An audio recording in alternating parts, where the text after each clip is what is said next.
doing a quick interview. It's all good. Ready to get into it? Absolutely. All right. So just so you know, the platform. This is entrepreneurship. It's no better way, no better person to talk to than yourself. So I might hit you with some hard questions, but I ain't one of them type of niggas that try to. Don't worry about it. Go do your thing. There ain't no problem. Ain't no problem. Yeah, Harmo and Darren, that's family. So I wouldn't even do it. You family of theirs, you family of mine. There you go. Hold on.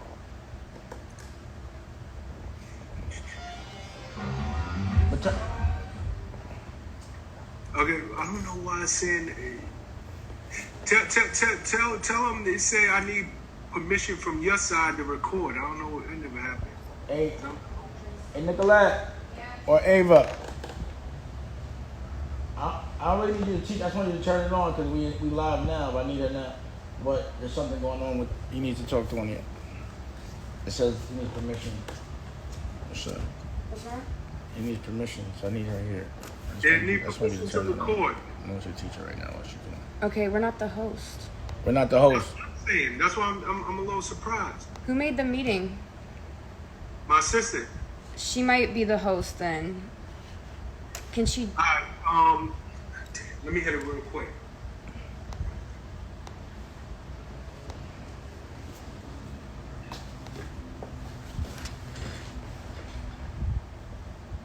How long you been out in LA?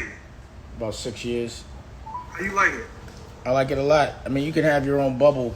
If you can create your own bubble and your own environment is good, and the weather's good. I came out here to be with my daughters. This is my daughter here. Look. Hi. It's a first. What's up, girl? It's a very proud day for me because, I'm able to hire my daughter. You know what I mean? And she doesn't have to work for anybody else unless she really wants to.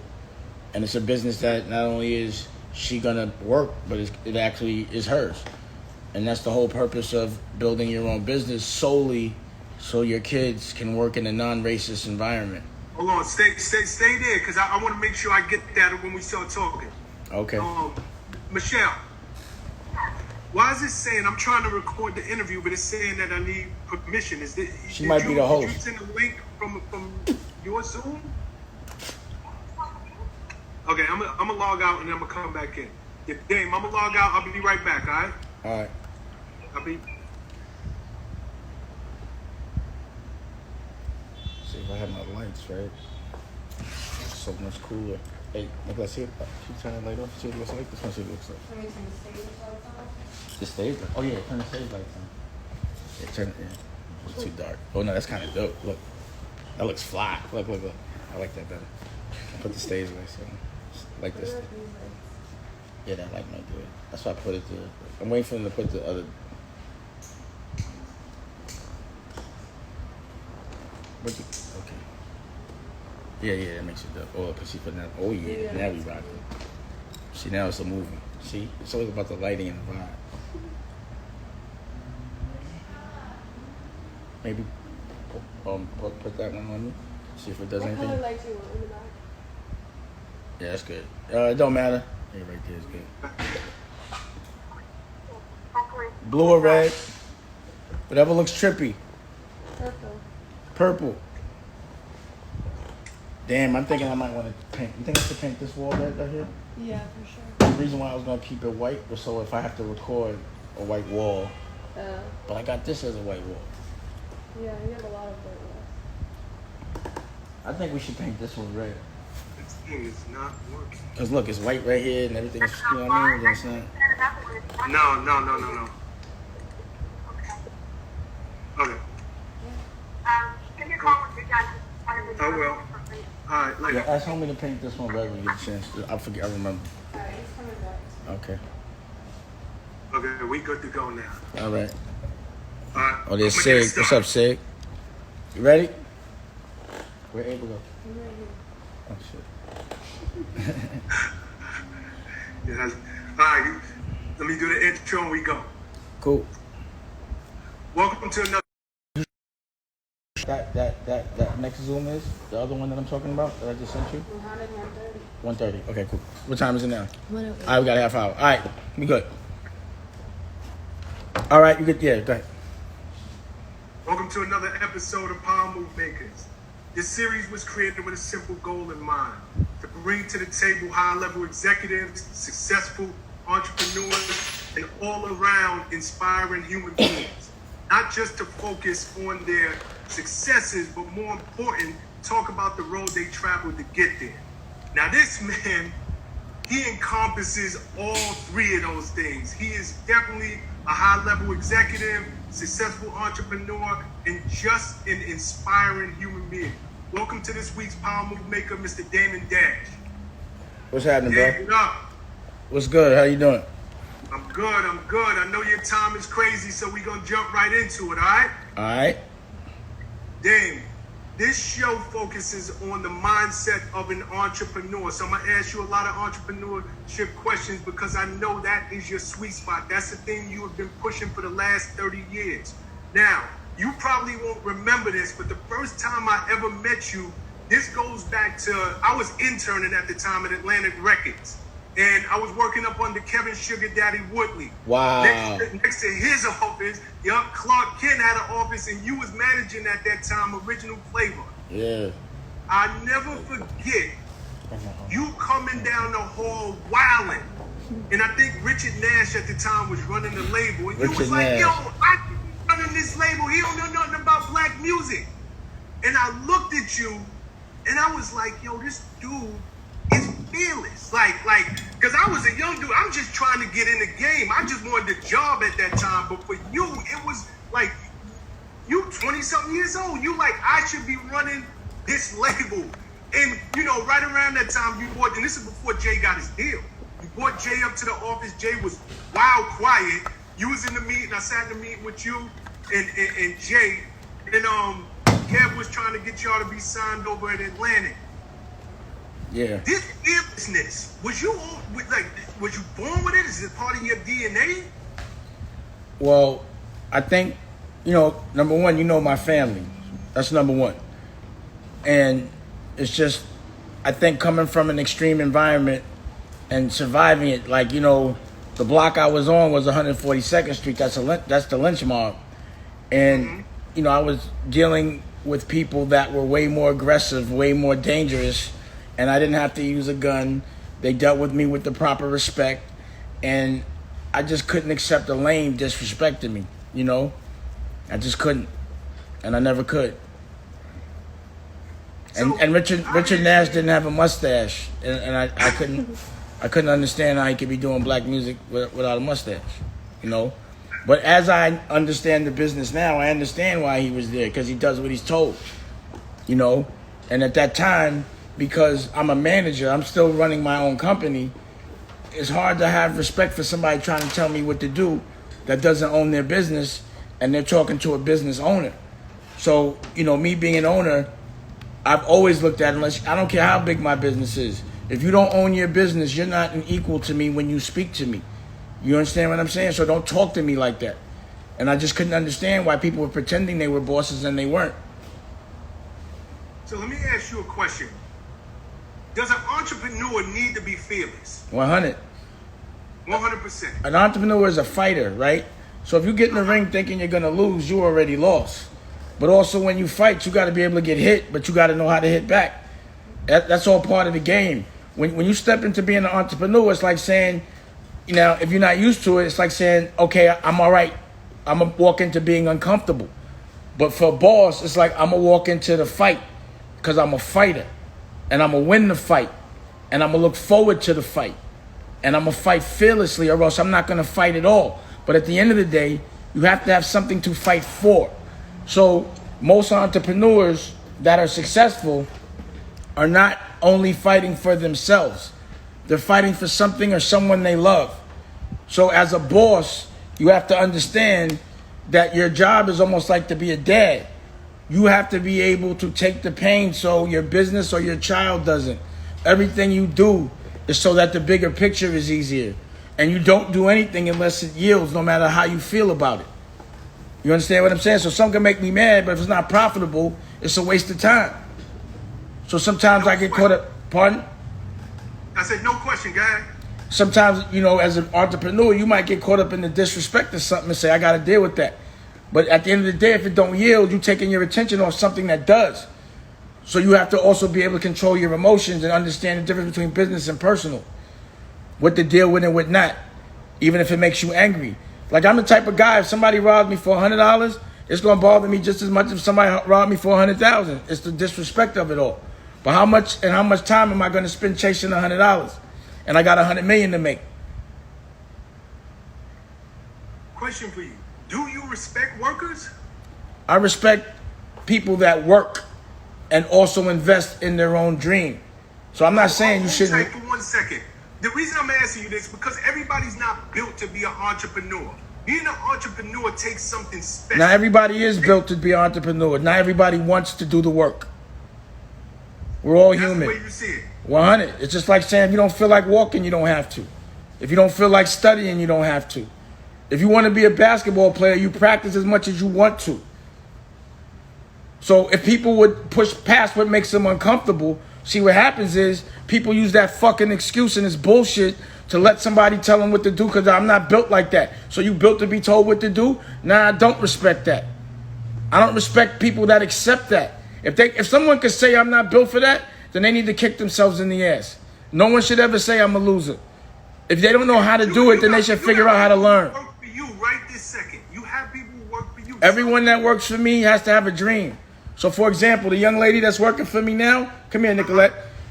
She works with me, but she ain't here for the money. She has a project. She has a video. She has a TV show. Everyone that works for me has to have a business. You can't build my dream if you can't build your own. I don't do that. I make partners. I make generals. I don't raise soldiers. I raise generals. So you might come to me a soldier, but you leaving me a general, and my work speaks for itself. Read Forbes. Your work does speak for itself. And just moving the interview forward, you got 30 years of building history, building a culture, really being an integral part of what hip-hop has become. Do you ever look back? Because I know you're into film and TV now. Do you ever look back and miss those days of being in hip-hop? Not at all. I'm a grown-ass man. It's like asking me if I miss selling drugs. I got to fight. I got to deal with people. You know what it is to tell soldiers that they're generals and they don't believe it and they resent you for it? That business is not a business for me. It's no bueno. It's a waste of fucking time. It's a distraction. It's not helping the world. It's distracting the world. I can only be a part of things that evolve my culture and people that want to evolve. I don't want to be around a bunch of fuddy-duddies. I can't do it. So is this why you go so hard at Lior? Yeah, Lior's a sucker. I don't like what he does to I don't like what he does to our culture. I don't like how disrespectful he was, how strategic he was. You know, if someone wants to control a culture and make them slaves, the best way to do that is not let them know they're slaves. And he did a good job of making people think that being a slave was cool. And he separated a lot of us so that he can capitalize personally. I think everyone should be mad at Lior because if he hadn't divided a lot, not just my crew, a lot of crews, a lot more history would have been made a lot better. Do you blame... I benched Lior. I benched him. He's not in music no more. He's benched. He has to run around chasing YouTube stars. That's what he does. He sits behind a desk. He's benched. I did it. I'm proud of it. I wasn't even in the music. I wasn't even in the music business when I benched him. I canceled him. And everybody was scared of him. See, the difference between me and everyone else is we always busy calling each other out. Black people fighting black people. I call them out. And I've been calling them out. I've been in my revolution by myself. And the only revolution is economic empowerment. You know the best way to cure racism, especially in an office place? Every time someone's treated me racist in a business, I buy the business and I fire them. I make them work for me and then I fire them. That's what I've done. That's how you cure racism. Be the boss. Because that's all that matters is who's the plug. Nobody gives a fuck what color the plug is. Everyone protects the plug. And the narrative is they're the plug and they're not. And they keep making us think we are. And I always knew that was bullshit because they was lame. It wasn't logical. I don't care how many times you say it and how many people you got hypnotized. It was a good plan. It was passed down since the Romans. Because you got to remember, back in Egypt, Egypt had Jews as slaves. You know what the Moors did when they ran around? They fucked everybody's women and they took over everything. So Rome erased it, made a plan to say, yo, that's muscle right there. You better control that.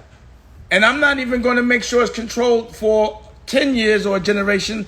We got to give a plan that's going to control mentality for hundreds of years, thousands of years. Think about the Great Wall. It took 2,000 years to build the Great Wall. The Great Wall was built by slaves, all scared the Mongols. That means they had 20 generations of people slaved out thinking their life was only to build a wall for people that were never coming. 2,000 years. So for me, if we've been brainwashed for 200, it's relatively short. But that shit is over. Let me just play devil's advocate here. You made a lot of money with Leo. No, I didn't. No, wait, hold on. Leo worked for somebody. He ain't do shit. Fuck you mean? Universal is not owned by Leo. So you don't feel He was an employee. Nah, how can I just told you I don't respect somebody that pretends they're a boss and they not. See, he got you hoodwinked. He's not a boss. He's an employee. I'm a boss. This is the same energy. When the movie The Show, I seen you go in that Kevin Lyles. Same mentality back then? Or do you not look at Kevin Lyles today the way you looked at him back then? I don't look at him at all. He's not even in my hemisphere. Who the fuck is he right now? I don't know who he is. All I know is back then I didn't like the fact that he did Leor's bidding, that he was helping a white man rob black people. I never liked it, and you see what I did and how I carried them for it. Okay, in business, there's a lot of people who are going to watch this, who are trying to build their businesses right this second. We all here, businesses are built based on relationships. No, they're not. No, you're wrong. Stop right there. Business is based on good work. Ask any drug dealer. Ask anybody that sells anything. It don't matter who the fuck you know. If your work's not good, it's not selling. If your work is good, it is selling. It is not built on relationships. That's the slavery shit. That's where you're wrong. It's built on you and your work. If your work is good, it sells. Period. They'll stand in line and you can tell them exactly what variation of money you want. No 20s. I'd rather no ones, no singles, only 20s. Get in the back of the line. My work is good. And they won't cop from nobody else if they love your work, and they don't have to like you. I tried to ask you this earlier. Going back to Leo, and I want to really leave him out of it because I want to go somewhere. Yeah, because he's a waste of time, bro. He ain't about nothing. He ain't in my world, bro. He don't affect nothing I do, never have. Since I left that world, he hasn't affected nothing. So do you see him as a reason for The Rock breaking up? Absolutely. He gave the option. He's the one that was like, yo, you don't have to bust it down 3 ways. Okay, but that's the part of the story people don't know. But I don't want to talk about that shit, man. Look, I'm not talking about that all day. That's the past. That shit gives me anxiety, and it's 30 years ago. Right now, I got to look at that screen, look at my building. The one thing an entrepreneur got to do is forget about the old business and move on to the next. Learn from it and move on. Don't sit and look at your work all day, because it's over. I'm not hot because of what I was doing then. You respect me now because of what I'm doing now. If I wasn't doing shit now, nobody would give a fuck about what I did then. Only people that give a fuck to me about Rockefeller are people that listen to the music at that time. You ask any of these young kids, they don't give a fuck. They don't give a fuck about the old days. That's not true. Ask my daughter. Listen, I came up in a bad boy system. Nigga, you was an intern when I was me and you the same age. Exactly. We can't talk. We have no perspective of what a teenager's thinking right now. We too old. I'm 50. I'm 49. Like that old day shit is over because it's an old business model. What we have to do now is prepare the kids on how to win now, not then. Then was a whole nother day. There was no internet back then. There was no YouTube. There was no direct to consumer relationship. There was no IG. There was no Twitter. There was no TikTok.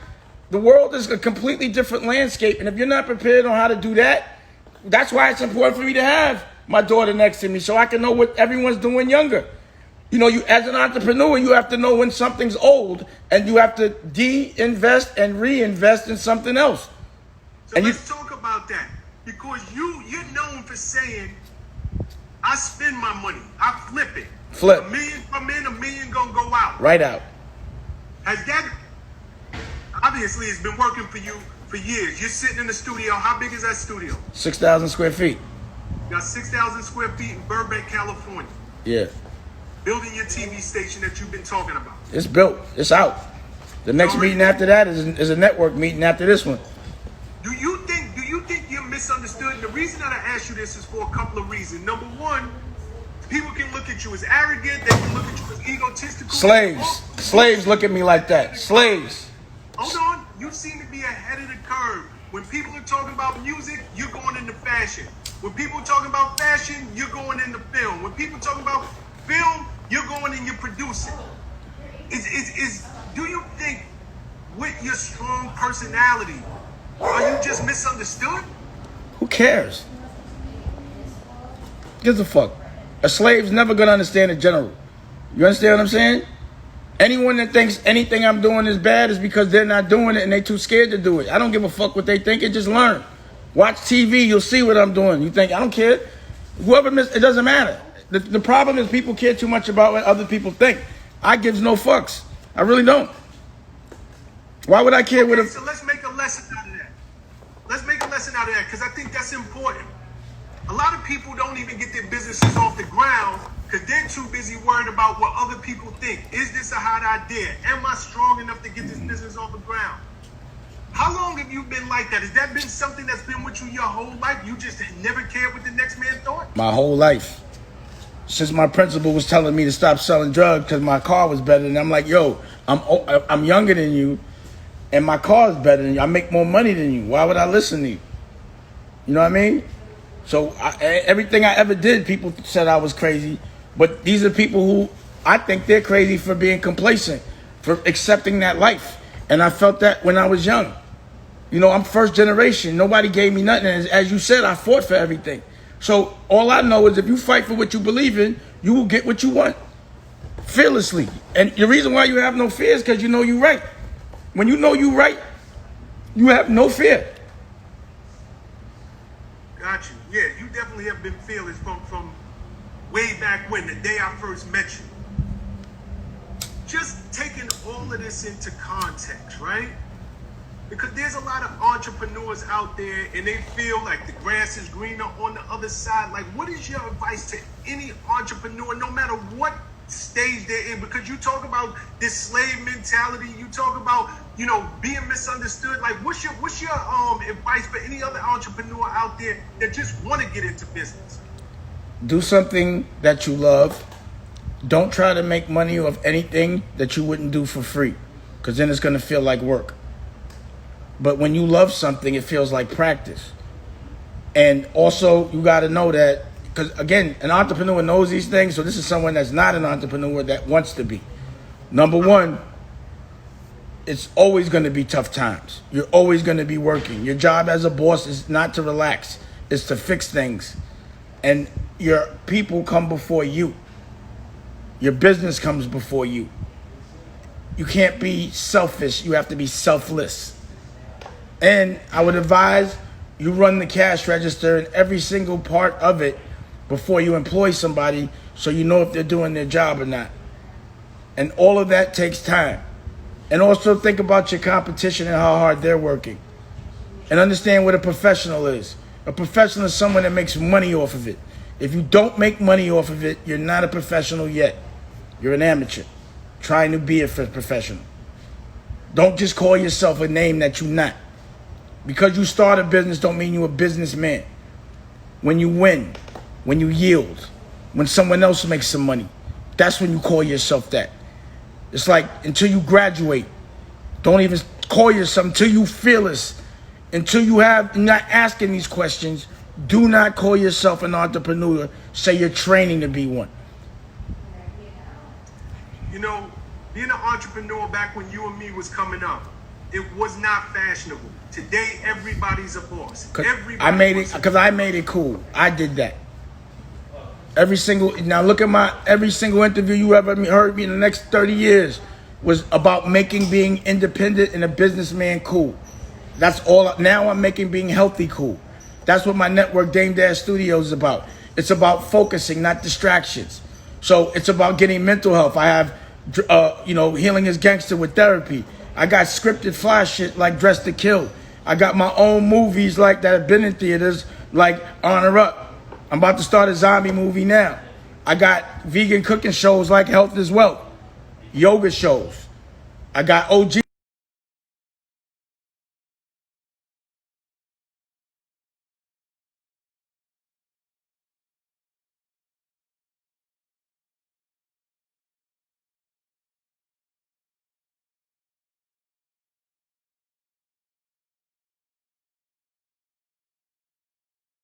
That slavery right now is mental. It's about the way you look at things and your perspective. But it doesn't come easy and nothing will be given to you. And sometimes you need a little war before there's peace. But you got to fight the right war. The one that yields. If you're fighting and it doesn't profit, it doesn't yield, you're fighting the wrong fight and just making noise. Bringing attention to something is one thing.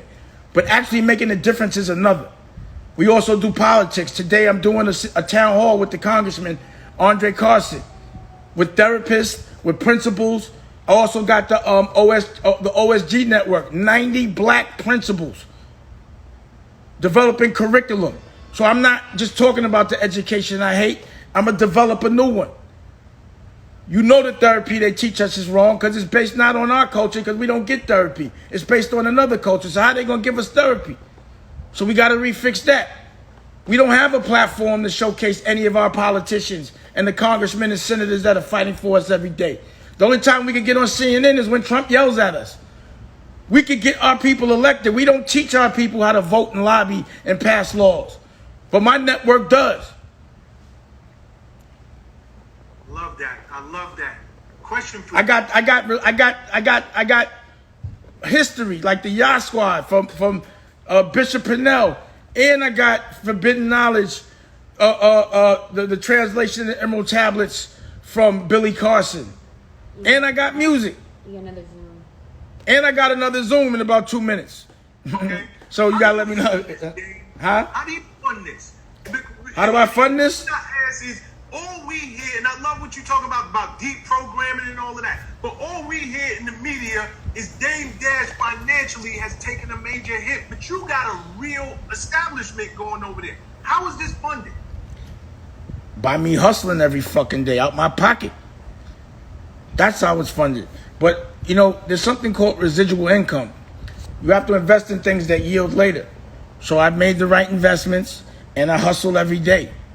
And yeah, I can say I definitely put about $1 million a year into this. But there's other businesses that I'm always putting money into. Yeah, I'm the one that puts that out that I'm broke. You feel me? I could change the narrative anytime I want. But I don't. I don't give a fuck. I'm broke. You can say that all you want. But I'm going to always have some money in the concrete. And I can squeeze that shit and some money juice is going to come out anytime I feel like it. You understand what I'm saying? The thing about being an entrepreneur is you have to be all right with going broke because you invest everything. But that's not broke. To a slave, it's broke. They say that so everyone's scared to do things on their own. Who the fuck is holding money anyway? All they're going to do is take it. I just put my money into things. I'm not buying a car. I got cars, but I'm going to buy some cameras. I'm going to hire an editor. I have employees. Nigga, you know what $1 million of overhead is in your motherfucking year? Now, name one year they said I was broke. I didn't have a whole building. And my kids didn't go to private school. You know what I mean? Or didn't have a nanny. Just tell me. And that's all that counts. As long as my kids ain't broke, I'm good. That's what it means. I could be broke, but my kids is rich. That's all that matters. Question for you. You've been rich since your 20s. My teenage years. You made your first million in your 20s, correct? Yeah. And I wasn't rich, but I've been happy. That's why I've been rich. Oh, I love that. I love that. What would you do differently today? Obviously, you was young, you was brash, you was out there. What have you learned along the way that you can help an entrepreneur today trying to come up who will hit it big? Cover your ears for a second. Don't make your wife the manager of the company. That's what you can't do. That's the Great problem. point. That one thing is the one. That's the only thing I do different. That's the only thing you would do different. Yeah, it's making whoever has control of the company on paper. Okay, here's another question. You talked about being selfless earlier. And you're a man who has a lot of principles, obvious. Loyal to you as you was to them. Would you change that? No, that's the test. The test of someone that loves is if you're gonna keep loving after people rob you. So the bottom line is every time somebody does me a disjustice, I feel like they do that to themselves because I'm not in their life anymore. And the test for me is, will I keep loving people despite the fact that people don't know how to love back? The answer is that's not even a test. I don't know how to exist without loving. Okay, so I'm not quite sure Are what they on that it? means. That means that the test is when people rob you, will you keep caring about people despite that? And that's my test. And my test gets passed because it's not a test at all. My whole business model is based on love and helping people. And I know that makes me feel good. And that's why love always protects me. That's the currency that people don't understand that counts. Love is all that matters. Got you. Speaking of Is he love, hooking you up on really that Zoom? seem like you loved your boy Kanye. You fought for him earlier. This got to be the last question because I got to Zoom. No disrespect. Okay. It's just a business No. Zoom. Okay. You fought for Kanye when nobody believed in him. I fought for everybody when nobody believed in him. True story. But he decided to go the other way. He didn't go the other way. He did just fine. See, y'all don't understand what chess is and not checkers. We just play chess. That's all. And I'm going to leave it at that. All right, man. I appreciate your time, Dame. I appreciate you. Like I said, you're family to my family, so you're family to me. Thank you. Let me know when it comes out. I'll post it up and all that. Now, where can people find you? Dusko Poppington on IG. Go to Dame Dash Studios for the streaming service. DTV 24 hours for the 24-hour network. And Poppington for the clothing on IG. And that's about it, really. All right, keep doing your thing, kid. Thanks, bro. Appreciate you. Love. One. Well, For me to end this. no. Well, yeah, I guess so. So, yeah, I got my daughter. Look at my daughter there. We live with my daughter. Let's kick it with my daughter for a second. Hold on, so I got my daughter in the building. That's so sick. Come here. Okay. So, yeah. So, this is really what it's all about. The reason for building your own business is so when your children are ready to be adults, they don't have to deal with no racism, no bum bosses, and they can work for a company that they own. You know what I mean? And it's a proud day for me because my baby's working with me. I love it. And she's a supermodel, and she's a student. And she's making me happy, her mother happy, she's making everybody happy. She's a good girl. And myself. And herself. And that's important, see? She knows how to stand up for herself. You know what I mean? Feel me? Ava Dash. She looks just like me. Follow Ava Dash, you know? Actually, yeah. I wish she would tone down her pictures on there, but, you know, I can't control that. She just does what she wants to do. So that, you know, shout out to Tallulah. You know, Lucky. Where your brother Boogie at? Boogie. You know what I mean? Old niggity. You know? She said people said we got the same smile. That's right. Okay, ready? Oh, what's the other Zoom? All right, I'm good to another Zoom. I don't think this is more business, y'all, so I can't get on this Zoom. All right. Oh, let's see. I'll see y'all back in a minute. Back to another one. Get us. Can you save it? You save it and put it up. You mean to end it? Yeah, end it and save it.